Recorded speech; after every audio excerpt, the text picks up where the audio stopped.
Man, I don't know why you should tune in, but you should. My name's Breeze. This is the MMA Breeze. Today, episode 22, we have Kris Moutinho. How are you, man? How you feeling life after UFC debut?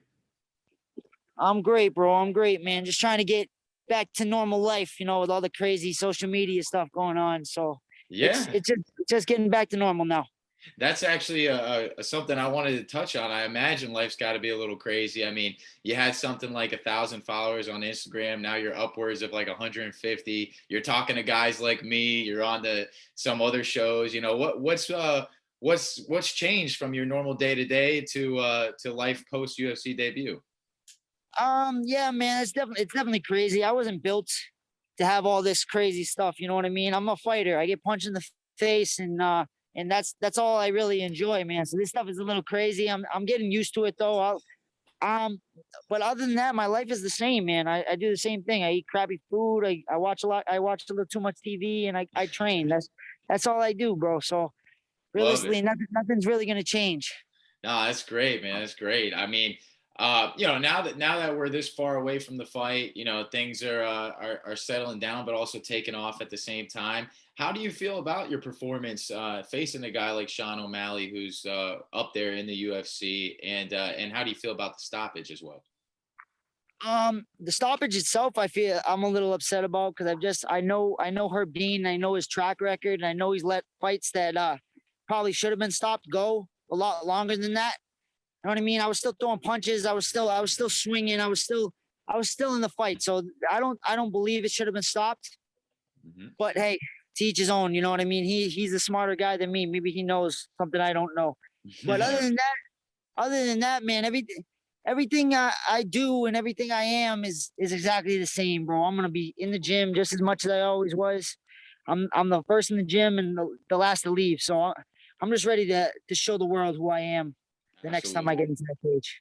No, we're excited. We're excited, and you already jumped in against a really game opponent, and during that match, at the beginning of the bout, first round, Sean had landed a couple punches. And I remember Joe Rogan saying something. He said, it's the beginning of the end. But you went on to last arguably the whole fight, and you were in it, and there was no end like Joe was predicting. What do you say to Joe Rogan and all the guys that were counting you out there that first round? They don't know the hard-headed Portuguese people, man. They don't have the experience with us, man. We don't have nothing in our brains. We're just rocks for heads. You got to hit me way harder than that, man. I've been in fights with tougher guys, bigger guys, stronger guys that hit a lot harder than Sean O'Malley, man. He hit hard, and he's a talented dude. But I've been in there with Tony Gravely. I've been in there with other really talented savages Mhm. that really do hit and I taken all their shots, man. So Yeah. who knows, man? Who knows? Hey, listen, everybody is entitled to their opinion, and everybody's entitled to what they believe they see. But you can't count me out, man. Nobody can count me out. And there was things in that fight that I could have done better, like kind of wishing, washing, switching back to your other question, like that I didn't answer really. Like there was things I could have done better. You know what I mean? Like I could have set up my shots better. I was just kind of like lunging in, making into a brawl when I could have been setting up my shots, feinting, shot a couple takedowns, maybe put them against the cage. But hey, then maybe we might not have had the fight that we had. So Hmm. maybe it was best this way. Who knows? Hey, I'm gonna let God decide that. and it seems like it's working out great. And to your point, Tony Gravely, I know he's a App State alumni, one of the only guys out of that university to make it as far as he did in nationals. He's a really game opponent, so you are seasoned. And sometimes the MMA community is so tight behind the scenes that people don't realize that there's not a huge discrepancy between some of the regional circuit guys up to that pro level, the Bellators, the UFC, and all the guys with the media around them. But now that you've been in there with Sean O'Malley and you felt his power, and like you said, you faced bigger guys, stronger guys. What do you make about him as an opponent, as a prospect, and as a person in general? As a person, man, I don't know too much about him. I just what I seen, he's different on camera than he is off camera. You know what I mean? Like he's a lot nicer, simpler person, but when there's no cameras in front of him to let him jab his mouth around. You know what I mean? So I Hmm. think he's just a little bit different. And As of all the other stuff, man, I just knew I was ready. You know what I mean? That's what I know. That's what I took from this, man. Regardless if I lost, I can't say anything about the fight because I lost. You know what I mean? My voice doesn't matter. I ate 200 punches. I lost the fight, and that's what's gonna sit with me forever, man. I can't take it back. No matter how cool and how much love I'm getting from this, it's still a loss on my eyes. You know what I mean? In my Mhm, eyes, it still hurts. It still cuts me deep because I never want to lose, man. I'm very competitive and I'm a sore loser. So it mhm. is what it is. It is what it is. But it just showed me that I belong with these guys. Like, man, like I got a lot of things in my DMs being like, "Who are you, man? Why do you get this shot? Like, you don't deserve this shot." I'm like, they gave me this shot that my name got picked for a reason. Like, you know what I mean? They were looking at me before this fight. You know what I mean? There was some look, some eyes on me anyway. So it's not like I'm just some nobody from nowhere. So it's just weird when people don't actually look at the whole scheme of everything. Yeah, because you train with some really game opponents too. Rob Font, Calvin Cater. Who are some of your favorite guys to work with, and how did those guys help you get to where you are today? Yeah, I train with Rob and Calvin sometimes. I've trained with them a few times, but I train with guys like Mitch Raposo, who's just on the Mhm. Ultimate Fighter. Train with Jorgen De Castro. I've trained with Randy Costa and those guys. A lot of the local MMA fighters that you don't even know yet, like Connor Matthews and all this other stuff that you got to really watch this local scene, man, because Massachusetts and New England is growing like crazy, man. I think we're the next up and coming area in the whole United States and the world. You know what I mean? I think we have some of the best fighters in the world, and I think it's just a matter of time before everybody starts to notice it. Yeah, man, we're looking forward to it. I know just this last couple years, you guys have made quite a splash over there with the two guys I just mentioned. Mitch being on tough, you coming up, stepping up. So it seems like it's happening pretty quick. Who's kind of the ringleader in your gym? Kind of the guy that's calling all the shots and leading the show? We got two, and it's my coaches, man. Tommy and Brian, Tommy Teixeira and Brian Raposo, man. They're just wizards, bro. They're just wizards, and they very very in tuned with the game. They've been in the game for over 10 years, man. They've been training fighters, and they got a lot of guys into the UFC so far. So I'm just excited, man. I've only been with them a couple of years, man, and they haven't asked much of me. You know what I mean? I don't feel like I have to run their. I have to like my name's attached to their gym to the point where like if I don't make it somewhere, they don't make it. Like they have other guys. They don't need me. You know what I mean? That's the best feeling that's happened to me, man. Is that not feeling like I have to? My name is carrying a gym. That's the best thing that's happened to me since moving over to Regiment, and it's just showing that with my performances. Absolutely, absolutely. And you came from a wrestling background, a high school wrestler, and you found MMA shortly after high school. Been your favorite discipline to practice now that you've kind of dove into all the different facets of mixed martial arts? Yeah, it's probably pretty obvious, man. I like to punch people in the face. You know what I mean? It just feels different when you cleave a person's skull in half. You know what I mean? It just feels different than choking somebody out. You know what I mean? I'll do everything, Absolutely, man. I do everything. I love wrestling. I love jujitsu, but smashing my fist into people's face is just a different love. You know what I mean? 100%. Hearing skulls crush is different. 100%.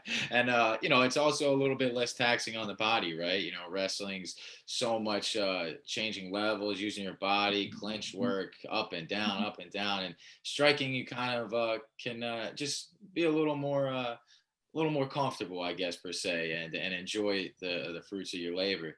But you said in a couple interviews that you are entertaining the idea of going down to 125. I know you did that in your amateur career, but what makes that so appetizing to you now? And do you think your next fight will be at 25, or will we wait a while? Yeah, so it definitely makes sense now because I actually have the tools to do it. You know what I mean? The last few years, obviously you get older, everything gets a little harder to do, man. Like I don't have the fortitude to actually make myself make it to 25 right now by myself. But now that I have the UFC and I have their dietitians and all their actual their tools to make the weight class, maybe it makes a little more sense. So at the end of the month or the beginning of next month, I'm gonna head out to Vegas. I'm gonna talk to them. I'm gonna in probably my next fight. If it makes sense after we do all the tests and all that stuff, then probably the next one's gonna be at 25. But either way, man, even if I don't and I stay 35, man, I feel good at 35. You know what I mean? I'm strong. I feel strong. I might be a little bit smaller than everybody, but my strength carries through that. Yeah. And O'Malley did credit you for not cutting weight. He said you did seem a little bit in his podcast. He said you did seem a little bit smaller than Almeida, but you also he said he felt like your brain was a little bit sharper. You're not cutting the weight, and he felt like your cardio was great, your pressure was great. Do you think cutting to 125 will have an effect on your durability or your cardio? If I do it right, I don't think so. It's I think those people that do it don't do it properly, and that's the problem. I think everybody has with these things. They just try to force the weight out of their body, and then they go into the fight and they look flat. They look slow, and they just get their ass beat. And that's not what I'm planning on doing. If I can't do it healthy and clean, then I'm not doing it. You know what I mean? That's how it's been, man. I'm not gonna jeopardize my life and my body for this. Yeah. This is something I love to do, and I want to continue to love to do it. And I know I seen other guys that try to cut the weight and can't do it properly. They don't love this no more, and that's never what I want to. That's never a point I want to get to. Right. What's your walking around weight? So I walk around like 55 to 60, something in between there. So that's still smaller than a lot of guys. That's usually what guys are coming in the week of the fight to cut weight. You know what I mean? So that's a little bit different. So the weight cut was actually super easy for me on the 10 days notice, just because I had the dietitian that told me how to make weight, how much water to drink, how much not to drink, when to stop drinking, when to do this. And it's just something I've never had before, something I've never like really ever got the privilege to actually do, because I had to work a real job. I had to do stuff. My schedule has been really just time sensitive, you know. Yeah, and that's something I wanted to ask you about as well. You were working, I believe, in a paint with a paint manufacturer or something like that, and you were also you have a relationship and you're full time fighting. How do you juggle all that? And I know now that you got rid of it, you rid of the full time job, you're fully in MMA, but you still had a lot of success in your career so far. So how did you manage all those things at the same time? Because I just feel like I'm mentally stronger than a lot of people. Like you see a lot of fighters and they say they have families and they have all these things and they leave their families for a month and a half, 2 months, 3 months, and they're like, I can't be around my family to train. I think that's just a cop out, man. I think you can do whatever you tell yourself you can do. And it's just about time, bro. Like I used to go right from work, right to the gym, not even make it home. And then I'd spend whatever extra time I have with my girl. And it's harder, and it's not as glamorous and as nice, but you have to make whatever situation work for you to be able to be where you want to be, man. That's the way I look at life. God makes these things happen for a reason. And as soon as I quit that job and I got that negativity and that burden out of it, I was sick of doing things I hate. You know what I mean? Like that's what a lot of people's problem is, man. They do jobs that they hate just because they have to do them. And I never want to do that again. Yeah, right on, man. Good for you. And jumping back to the weight class thing.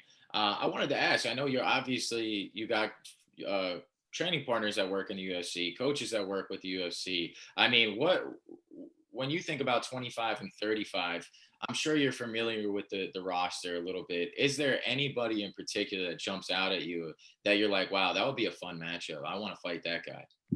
There's so many fights, man. There's so many guys, and there's so many things. I'm just been the guy that will fight anybody, anytime, anywhere. You know what I mean? Whoever they put in front of me next is who I will fight. I'm not gonna question. I'm not gonna ask, man. It's everybody's the same to me. They're a face that needs to get smashed open, and that's the way I feel, man. And whoever they put will be great, man. 25 or 35. I'm ready for whatever they say. Awesome, man. Because you're on a 4-fight deal with the UFC, so I know we're definitely bound to see you in the octagon again. But how active would you like to be? Are you going to be one of those guys that's going to fight 4 times a year, or do you really want to prepare for these fights now that you did the one-off and you jumped in and swam with the sharks? Yeah, we're not doing no quick fights anymore. You know what I mean? I don't know. I don't know how active. I don't know how active I'll be. Maybe a couple fights a year, 2 or 3 fights a year. It just depends on how I'm doing, man. I'm not taking these these things lightly. My problem is like I watch a lot of guys that are just happy to be in the UFC. I'm not just happy to be in the UFC. This was the start. I look at everything as climbing the mountain, right? We're not even on the mountain yet. We're flying to the mountain. The climb is when I'm here 10 years, man. I'm 10 years down and I get to retire on my own terms. That's when I'll be happy, man. That's what I'm looking for. I'm looking to be in the Hall of Fame. I'm looking to be a world champion. And the only way I do that is by making sure I'm 100% prepared all the time and ready to go with whoever they put in front of me. Hell yeah, hell yeah. And like you said, you're not just happy to be in the UFC, but being in the UFC, I imagine it's gotta light a little bit of a fire under the rear and instill some motivation. How has making it to this milestone in your career motivated you? And do you feel like big things are coming now? Oh, 100%, man. This was it was like a great burden taken off my chest. I had a rock, just a big boulder on my chest telling me like I don't know if I'm ever gonna make it. You know what I mean? I was sitting here and I believed in myself and I was telling everybody I was gonna make it, but realistically, you don't know, man. I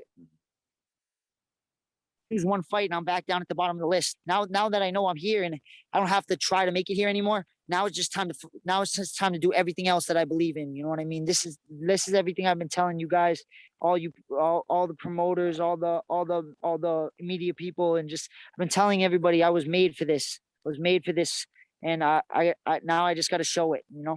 Absolutely, and you're on the premier stage in the sport. The UFC. A lot of guys. I talk to folks in PFL, Bellator, you name it, LFA, and a lot of them still being under the spotlight, the most publicity they've probably ever had in their career. They still insinuate that their goal is to get to the UFC, to perform underneath that banner. Do you believe that you're in the best organization on the planet, and in order to be one of the greatest, you have to perform under the UFC banner? I think so. Yeah, 100%, man. It's like when you ask anybody what they say, that still is, do you do UFC? You know what I mean? They don't say, do you do Bellator or PFL? And that's no knock on any of those other promotions. It's just what it is. You know what I mean? That's when you ask a new person to the sport, that's what they ask. And it's just everything that I dreamed of since I was 18 years old, man, and started doing this sport. Is like I could do this, and I was telling everybody, my coach is telling me I could do this, and I was with guys that were in the UFC. You know what I mean? From the very beginning, my first coach was George Rivera, was in the UFC for 10 plus years, and he instilled the mindset that all you have to do this is just stay focused and just be the person that you always been, and don't change for all the little things that come, all the people and all the money and all the partying and all that stuff. It just stay focused, stay on the path you do, and just follow that. And that's who I am, and that's what I'm gonna do. Oh, right on, right on. And we're excited because, like I said, you got 4 fights on the contract. But from your perspective, where would you like to see yourself at the end of that fourth fight? Would you like to see yourself in contention, ranked? What's the one goal that you're putting on the end of that contract? Dude, I like to jump the line as much as I possibly can, man. I don't like I'm not a person who has a lot of patience, you know what I mean? The fastest way to a title is what I'm looking for. And that's if it takes a couple wins, if it takes 4 wins, I don't care, man. I'm just gonna fight the best I can fight and try to get over there as fast as I possibly can. You know what I mean? That's my goal. I want to be a world champion. And the way I get to the Hall of Fame is through knocking people clean out and putting on great fights, man. I want every fight I have to be fight of the night or performance of the night, man. I want to break whatever records we have for that. And that is Mhm. my goal. And you're 1 for 1 right now, so you're doing pretty well. But as far as the divisions go, not to stay on beat a dead horse, but to be on that topic, what do you think is the most competitive weight class right now, and is between 125 and 135, or do you believe that it's just both gauntlets in their own way?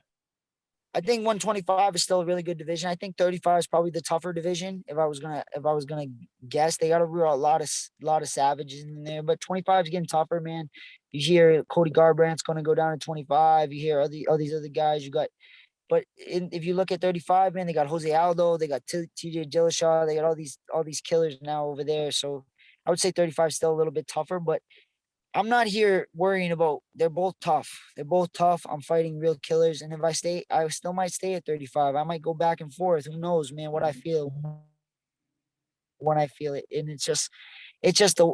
I ready for whatever my team and my coaches, who I trust more than anything, and my manager decides for me, man.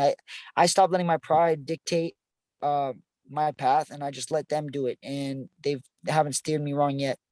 Talking about gyms, you know, you're in one of the hot spots right now in your perception as far as MMA gyms go. You know, Massachusetts, we're seeing a lot of noise come out of that area. But now that you have the autonomy to be full time in MMA, you're under the UFC banner. Do you see any benefit in exploring other gyms, if not permanently, even temporarily, doing some time over at ATT or AKA or one of these other big gyms?